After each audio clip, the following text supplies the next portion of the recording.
Welcome to This Explainer. Today, we're diving straight into a modern Marxist text that breaks down our compounding global crises, the shifting tectonic plates of world power, and exactly why communist ideology is currently appealing to today's youth. Whether you lean left, right, or center, understanding the frameworks different ideologies use to interpret our world is absolutely crucial. This specific text offers a very distinct lens on why global conflicts are happening right now, and ultimately, who is going to pay the price. We're kicking things off with a foundational quote from Vladimir Lenin, written back in 1894. The source uses this right out of the gate to set a really urgent ideological tone. The author isn't interested in purely academic, ivory tower debates. This text is meant to be a practical tool. It's a direct call to action for people searching for ideals in a world they see as deeply flawed, and for those who feel that just accepting the status quo simply isn't an option anymore. Section 1. A World in Crisis. Accelerating History.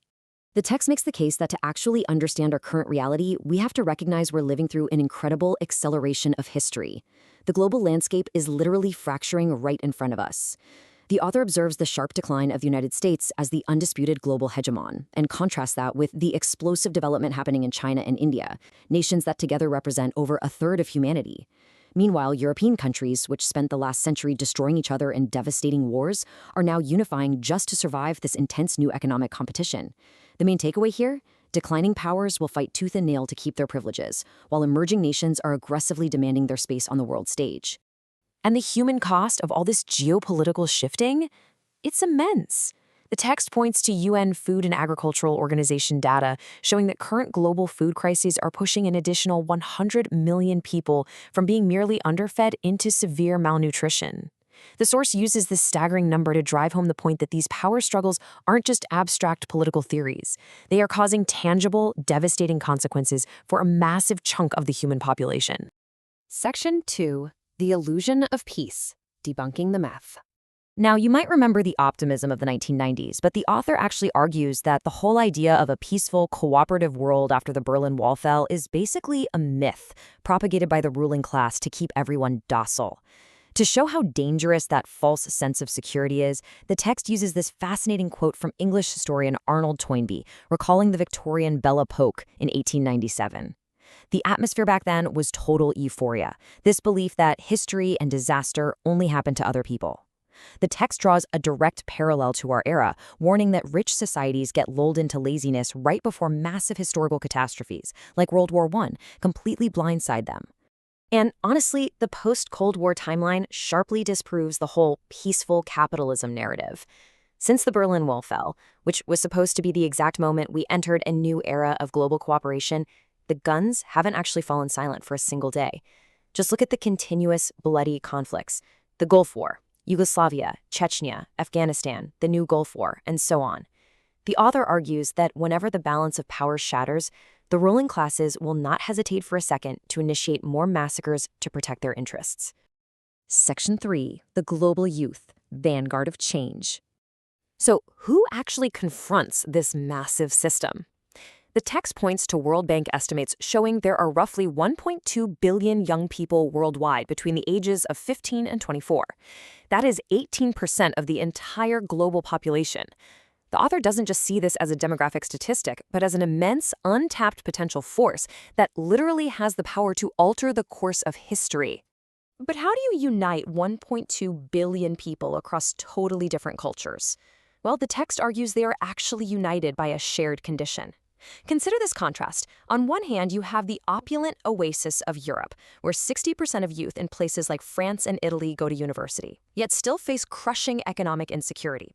On the other hand, millions of young immigrants are forced into the lowest, most exploitative jobs available.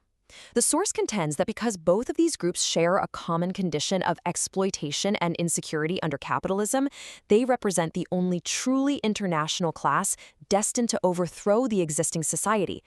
Section 4. The Cost of Capitalism. The True Price. To justify the need for such a massive overthrow, the text pivots to the sheer cost of capitalism. The author argues that poverty, crises, and wars aren't just the result of bad political decisions or human malice. They are the unavoidable, mechanical workings of the capitalist system itself. To prove this, the source points to global resource allocation, specifically $1.2 trillion. That is the amount of money the world threw away on military spending in the year 2007 alone. For the author, it represents a system that fundamentally prioritizes the machinery of war over human life. And the contrast here is just incredibly stark. While over $1 trillion goes to the military, over 10 million children under the age of 5 die every single year from easily preventable causes. We are talking about a lack of basic vaccines, mosquito nets, and clean water. The author makes the point that almost all of these 10 million deaths could be prevented with just a tiny fraction of that global military budget.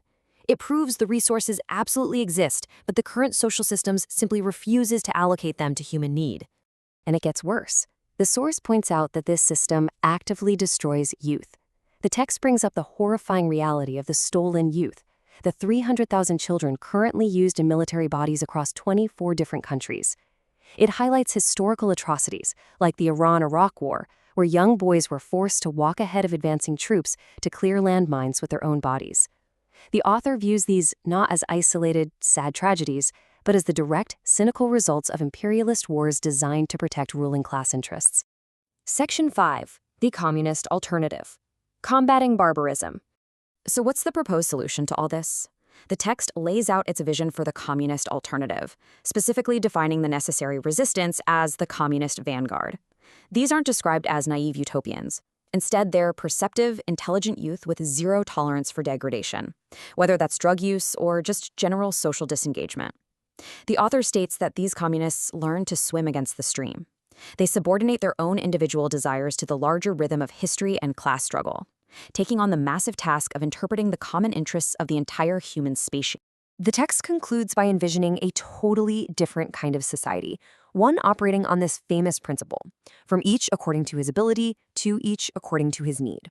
Whether you find this text to be a profoundly accurate diagnosis of our world, or whether you completely reject its entire economic premise, it really forces us to confront the undeniable friction of our current era. It leaves us with a critical, provocative question. As the geopolitical plates of our world continue to shift and fracture, how will you choose to navigate a world defined by such massive, undeniable contradictions?